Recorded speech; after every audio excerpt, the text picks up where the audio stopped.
Boa tarde ou boa noite. Conforme anunciado no vídeo anterior, nós vamos continuar falando sobre a Constituição.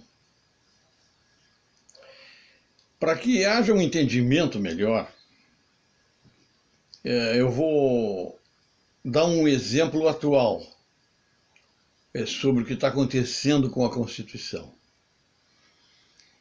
Porém, antes eu vou dar uma pequena aulinha de direito que eu era dado na cadeira que eu mais gostava no curso de Direito, era a Introdução à Ciência do Direito. Como é que o direito funciona, né?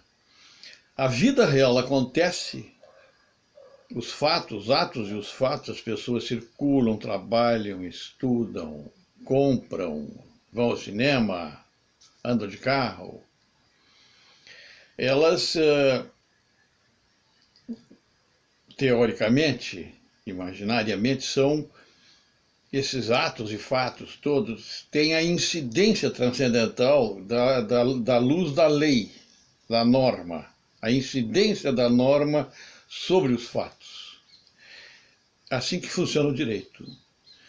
Então, por exemplo, uma pessoa está caminhando na calçada e resolve escalar um muro e saltar para dentro do terreno de uma residência. Ele assumiu o ato e gerou um fato de invasão de domicílio, que teoricamente foi capturado pela luz da lei. Então, o direito fundamental do cidadão, um dos direitos fundamentais é assim: o direito de um termina onde começa o direito de outrem. Este cidadão atropelou o direito de outrem, invadiu um domicílio. A luz da lei incide sobre o fato e caracteriza como invasão de domicílio.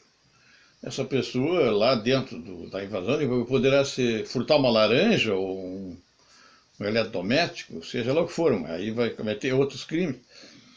Mas houve uma invasão de domicílio, um atropelo de direito. Perfeito? Assim funciona o direito, né? É uma coisa dinâmica. No caso da Constituição da República Federativa do Brasil, está acontecendo o seguinte: a Constituição organizou o Estado em 3 esferas de poder. O Executivo, que tem o presidente e seus ministros. O presidente abrange as funções de chefe de Estado, chefe de governo e chefe supremo das Forças Armadas. O Legislativo é bicameral, divide-se em Câmara e Senado, e cabe a ele aprovar ou não projetos vindos do Executivo ou projetos gerados dentro do próprio Congresso Nacional. Congresso Nacional são as 2 câmaras. E o Judiciário, que é dividido em Justiça Comum e Justiça Federal. E existe o Supremo Tribunal de Justiça, o Tribunal Superior Eleitoral e o Supremo Tribunal Federal. São 3 tribunais superiores. Ao Supremo Tribunal Federal, que deveria chamar-se de Tribunal Constitucional, cabe ser o guardião da Constituição. Cabe se pronunciar, conforme todos os juízes, apenas se provocado, seja pelo Ministério Público ou seja por um advogado de algum acusado. Não tem nenhum sentido qualquer juiz ou ministro do tribunal tomar atitudes fora dos autos, com conotação política, etc., que exacerba as suas funções. E aí, exatamente o que está acontecendo agora no Brasil, que é, quer dizer, como naquela invasão de domicílio, um cidadão atropelou o direito de outrem, está acontecendo no tribunal que deveria ser constitucional, que está rasgando a Constituição, está esgarçando o tecido democrático, ao tomar atitudes ditatoriais de mandar prender, censurar jornais, abrir inquéritos, tudo de competência de outras instâncias, né, do Promotoria Pública, Procuradoria-Geral da República, Polícia Federal. Então isso é um atropelo, uma anomalia que está acontecendo no Brasil, que é de muita gravidade. Né?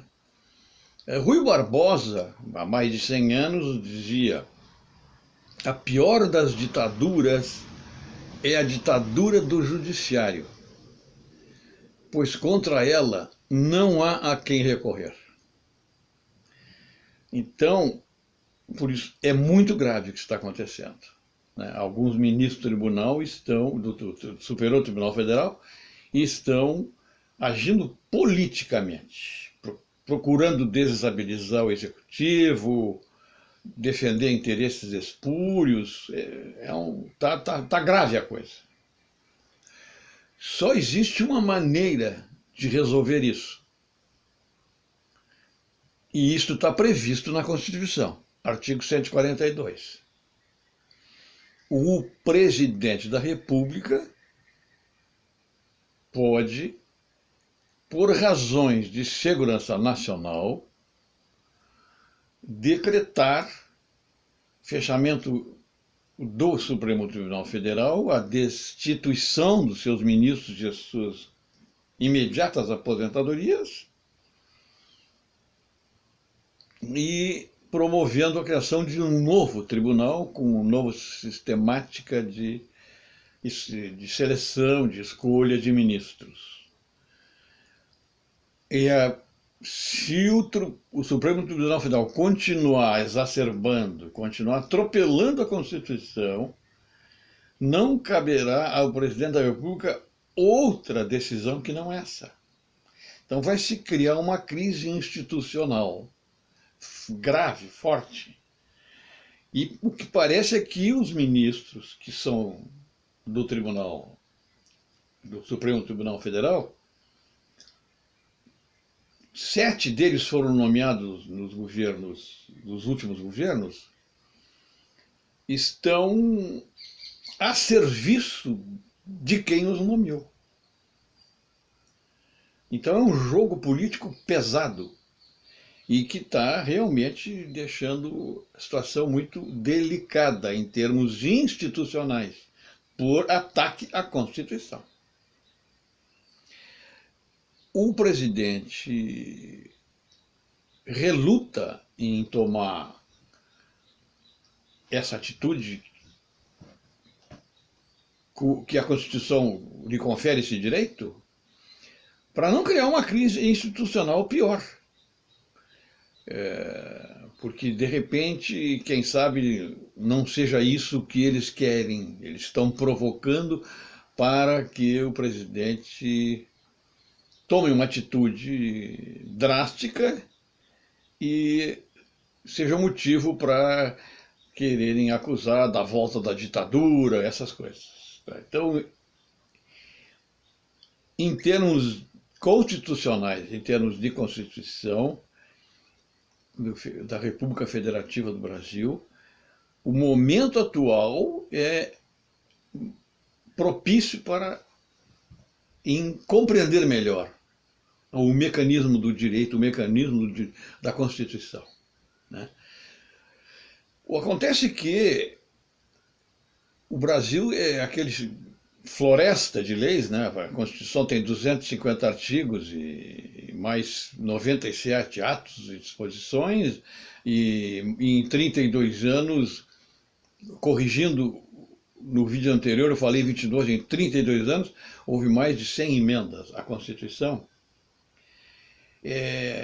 os escaninhos da justiça e da coisa são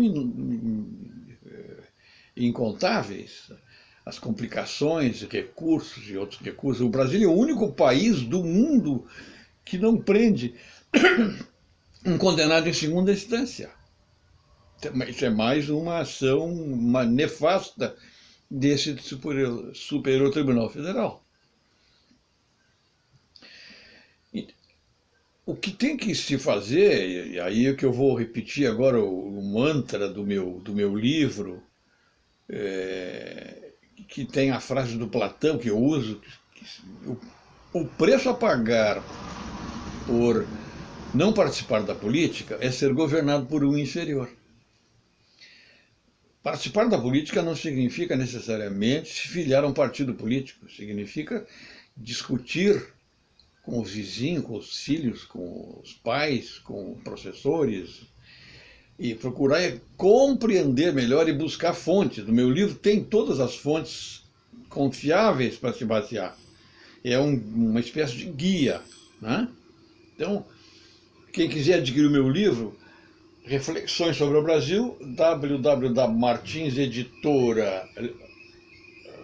martinslivreiroeditora.com.br, na janela de pesquisas, digita Reflexões sobre o Brasil, que vai aparecer o livro.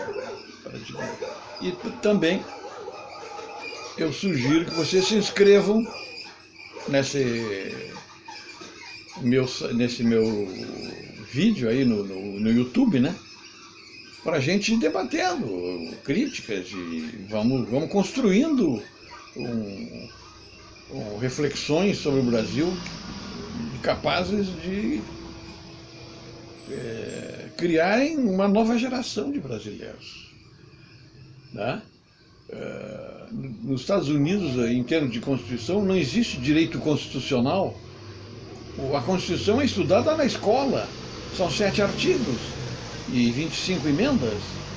Então todo cidadão americano já na escola vai aprendendo a Constituição, a emenda 1, primeira emenda, segunda emenda, todo mundo sabe como é que funciona a Constituição. Aqui no Brasil é uma confusão. Isso que nós temos que conscientizar uma nova geração de brasileiros que simplifiquem essas coisas através das suas representações políticas, que eles vão assumir ou vão escolher para seus representantes. Certo? Então eu fico por aqui e me despeço até o próximo vídeo. Um abraço a todos.